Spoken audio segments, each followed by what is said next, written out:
Hello നമസ്കാരം. എല്ലാ അമ്മമാർക്കും പുതിയൊരു വീഡിയോയിലേക്ക് സ്വാഗതം. മുട്ടയും ഇറച്ചിയും ഒന്നും നൽകാതെ തന്നെ കുഞ്ഞിൻ്റെ തൂക്കം വർദ്ധിപ്പിക്കാൻ പറ്റുന്ന ഒരു വിദ്യ നിങ്ങൾക്കറിയാമോ? നിങ്ങളുടെ വീട്ടിൽ എപ്പോഴും കിട്ടുന്ന കപ്പലണ്ടി ഉപയോഗിച്ച് കുഞ്ഞിൻ്റെ തൂക്കം എങ്ങനെ ഇരട്ടിയാക്കാം എന്നാണ് ഞാൻ ഇന്ന് പറഞ്ഞു തരുന്നത്. കുഞ്ഞിൻ്റെ തൂക്കം റോക്കറ്റ് പോലെ കൂട്ടാൻ ഈ നിലക്കടല എങ്ങനെ നൽകാമെന്ന് നമുക്ക് ഈ വീഡിയോയിൽ ഡിസ്കസ് ചെയ്യാം. പല അമ്മമാരും കരുതാറുള്ളത് കപ്പലണ്ടി കുട്ടികൾക്ക് കൊടുക്കാൻ പാടില്ല എന്നാണ്. എന്നാൽ ഒരു നേഴ്സ് എന്ന നിലയിൽ ഞാൻ പറയട്ടെ, അത് ശരിയായ രീതിയിൽ പാൽ എടുത്തു നൽകിയാൽ കുട്ടികൾക്ക് ലഭിക്കുന്ന പോഷകങ്ങൾ പറഞ്ഞ് അറിയിക്കാൻ പറ്റാത്തതാണ്.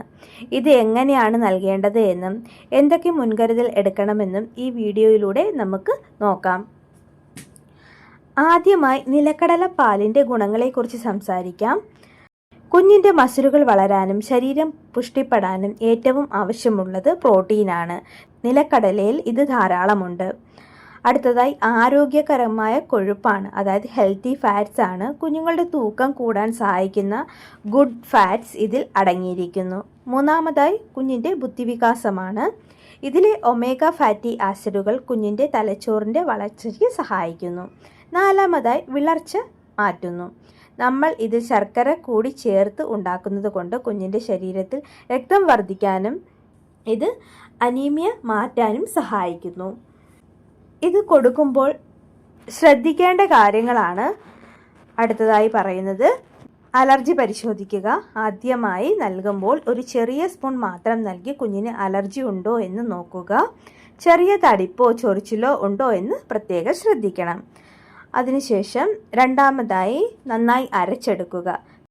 കപ്പലണ്ടിയുടെ അംശങ്ങൾ തൊണ്ടയിൽ കുടുങ്ങാൻ സാധ്യതയുള്ളത് കൊണ്ട് പാൽ എടുത്ത ശേഷം നല്ല കനം കുറഞ്ഞ തുണി ഉപയോഗിച്ച് അരിച്ചെടുക്കണം. മൂന്നാമതായി 10 മാസം കഴിഞ്ഞ കുട്ടികൾക്കാണ് ഇത് കൂടുതൽ ഉചിതം. അടുത്തതായി വിവരിക്കാൻ പോകുന്നത് നിലക്കടല നേരിട്ട് കൊടുക്കുന്നതും പാൽ എടുത്തു കൊടുക്കുന്നത് കൊണ്ടും തമ്മിൽ വ്യത്യാസങ്ങൾ ഉണ്ടോ എന്നതാണ്. തീർച്ചയായും തമ്മിൽ ചെറിയ വ്യത്യാസങ്ങളുണ്ട്. അതെങ്ങനെയെന്ന് വിശദീകരിക്കാം. പോഷകങ്ങൾ കുറഞ്ഞു പോകുമോ എന്ന് പല അമ്മമാർക്കും സംശയം ഉണ്ടാകാം. ഇതിൻ്റെ ഉത്തരം ഇല്ല എന്നാണ്. കാരണം ഇത് ദഹിക്കാൻ എളുപ്പമാണ്. കപ്പലണ്ടി നേരിട്ട് കൊടുത്താൽ കുഞ്ഞുങ്ങൾക്ക് അത് ദഹിക്കാൻ പ്രയാസമാണ്. പാൽ രൂപത്തിലാക്കുമ്പോൾ അതിലെ പ്രോട്ടീനും ആരോഗ്യകരമായ കൊഴുപ്പും ഹെൽത്തി ഫാറ്റ്സും കുഞ്ഞിൻ്റെ രക്തത്തിൽ പെട്ടെന്ന് കലരുന്നു. രണ്ടാമതായി ഫൈബറുകളാണ്, നാരുകളാണ്. പാൽ അരച്ചെടുക്കുമ്പോൾ കപ്പലണ്ടിയുടെ ചണ്ടിയിലാണ് ഫൈബർ പോകുന്നത്. എന്നാൽ കുഞ്ഞുങ്ങളുടെ തൂക്കം കൂടാൻ നമുക്ക് വേണ്ടത് ഇതിലെ പ്രോട്ടീനും കലോറിയുമാണ്. ഇത് പാലിൽ പൂർണ്ണമായും നിലനിൽക്കും. മൂന്നാമതായി സുരക്ഷയാണ്.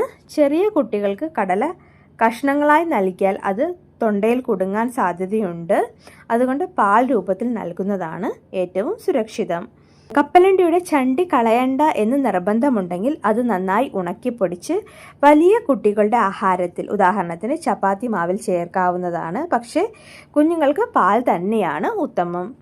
കപ്പലണ്ടിയുടെ പാൽ തയ്യാറാക്കുന്ന വിധമാണ് അടുത്തതായി വിവരിക്കാൻ പോകുന്നത്. ഇത് എങ്ങനെയാണ് തയ്യാറാക്കേണ്ടതെന്ന് നോക്കാം. ഒരു പിടി കപ്പലണ്ടി വറുക്കാത്തത് രാത്രി മുഴുവൻ വെള്ളത്തിലിട്ട് കുതിർത്ത് വെക്കുക. രാവിലെ അതിൻ്റെ തൊലി കളഞ്ഞ് മിക്സിയിൽ അല്പം വെള്ളം ചേർത്ത് നന്നായി അരച്ചെടുക്കുക. ഈ മിശ്രിതം ഒരു തുണി ഉപയോഗിച്ച് അരിച്ചെടുത്ത് പാൽ മാത്രം വേർതിരിക്കുക. ഈ പാൽ അടുപ്പത്ത് വെച്ച് അല്പം കുറുക്കിയെടുക്കാം. ഇതിലേക്ക് അല്പം ഉരുക്കിയ ശർക്കര പാനി കൂടി ചേർത്ത് ഇളക്കുക. ഇത് കുഞ്ഞിന് കുടിക്കാവുന്ന പാകത്തിന് നൽകുക. അപ്പോൾ അമ്മമാരെ, വീഡിയോ അവസാനിപ്പിക്കുന്നതിന് മുമ്പ് കുറച്ച് പ്രധാനപ്പെട്ട കാര്യങ്ങൾ കൂടി പറയാനുണ്ട്. കപ്പലണ്ടി പാൽ എന്ന് നമ്മൾ പറഞ്ഞു, പക്ഷേ ഇത് നൽകുന്നതോടൊപ്പം മറ്റ് ചില കാര്യങ്ങൾ കൂടി ശ്രദ്ധിച്ചാൽ മാത്രമേ കുഞ്ഞിന് ആരോഗ്യകരമായ തൂക്കം ലഭിക്കുകയുള്ളൂ. ആദ്യമായി ഭക്ഷണത്തിലെ വൈവിധ്യമാണ്. എല്ലാ ദിവസവും ഈ പാൽ തന്നെ നൽകരുത്. നമ്മൾ മുൻപത്തെ വീഡിയോകളിൽ പറഞ്ഞ ഏത്തക്കായപ്പൊടിയും കദളിപ്പഴവും ഒക്കെ മാറി മാറി നൽകാൻ ശ്രമിക്കുക. എങ്കിൽ മാത്രമേ കുഞ്ഞിന് എല്ലാത്തരം വിറ്റമിനുകളും ലഭിക്കൂ. വെള്ളം കുടിക്കുന്നത്.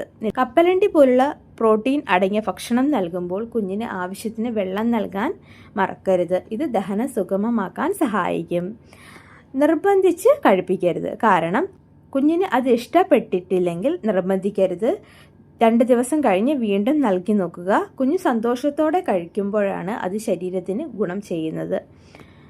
അമ്മമാരുടെ ശ്രദ്ധയ്ക്ക് വേണ്ടിയിട്ടാണ് പറയുന്നത്. തൂക്കം എന്നത് ഒരു അക്കം മാത്രമല്ല. കുഞ്ഞ് ആക്റ്റീവാണോ, കൃത്യമായി മൂത്രമൊഴിക്കുന്നുണ്ടോ, സന്തോഷവാനാണോ എന്നതിനാണ് നമ്മൾ പ്രാധാന്യം നൽകേണ്ടത്. മറ്റുള്ളവർ പറയുന്നത് കേട്ട് അനാവശ്യമായി ആകുലപ്പെടരുത്. ഓരോ കുഞ്ഞും വ്യത്യസ്തരാണ്. അപ്പോൾ അമ്മമാരെ, ഡ്രൈ ഫ്രൂട്ട്സ് ഒക്കെ വാങ്ങാൻ ബുദ്ധിമുട്ടുള്ളവർക്ക് ഏറ്റവും നല്ലൊരു ഓപ്ഷനാണ് കപ്പലണ്ടി പാൽ എന്ന് പറയുന്നത്. ഇത് ആഴ്ചയിൽ 2 തവണ നൽകിയാൽ തന്നെ കുഞ്ഞിൻ്റെ തൂക്കത്തിൽ വലിയ മാറ്റം കാണാം. അപ്പോൾ ഈ വീഡിയോ നിങ്ങൾക്ക് പ്രയോജനപ്പെട്ടു എന്ന് വിചാരിക്കുന്നു. പ്രയോജനപ്പെട്ടെങ്കിൽ മറ്റ് അമ്മമാരിലേക്ക് ഇത് എത്തിക്കുക. നിങ്ങളുടെ ഓരോ ഷെയറും എന്നെപ്പോലുള്ളവർക്ക് വലിയ പ്രചോദനമാണ്. വീഡിയോ ഇഷ്ടപ്പെട്ടെങ്കിൽ ഒന്ന് ലൈക്ക് ചെയ്യാനും ആദ്യമായിട്ട് കാണുന്ന കൂട്ടുകാരാണെങ്കിൽ ഒന്ന് സബ്സ്ക്രൈബ് ചെയ്ത് സപ്പോർട്ട് ചെയ്യാനും റിക്വസ്റ്റ് ചെയ്യുന്നു. എൻ്റെ പരിമിതമായ അറിവിലുള്ള കാര്യങ്ങളാണ് നിങ്ങൾക്ക് വേണ്ടിയിട്ട് ഷെയർ ചെയ്യുന്നത്. ഇതുവരെ നിങ്ങൾ എൻ്റെ വെയ്റ്റ് ഗെയിൻ വീഡിയോകൾക്ക് നൽകിയ വലിയ സപ്പോർട്ടിന് നന്ദി. ഇനിയും നിങ്ങളുടെ സപ്പോർട്ട് പ്രതീക്ഷിക്കുന്നു. എന്തെങ്കിലും ഡൗട്ടുകളുണ്ടെങ്കിൽ കമൻറ്റുകളായി ചോദിക്കാം. തെറ്റുകുറ്റങ്ങളുണ്ടാകാം. തെറ്റുകുറ്റങ്ങളും കമൻറ്റായി രേഖപ്പെടുത്താം. അപ്പോൾ അടുത്തൊരു വീഡിയോയുമായി നമുക്ക് വീണ്ടും കാണാം. അതുവരേക്കും bye. Thank you for watching video.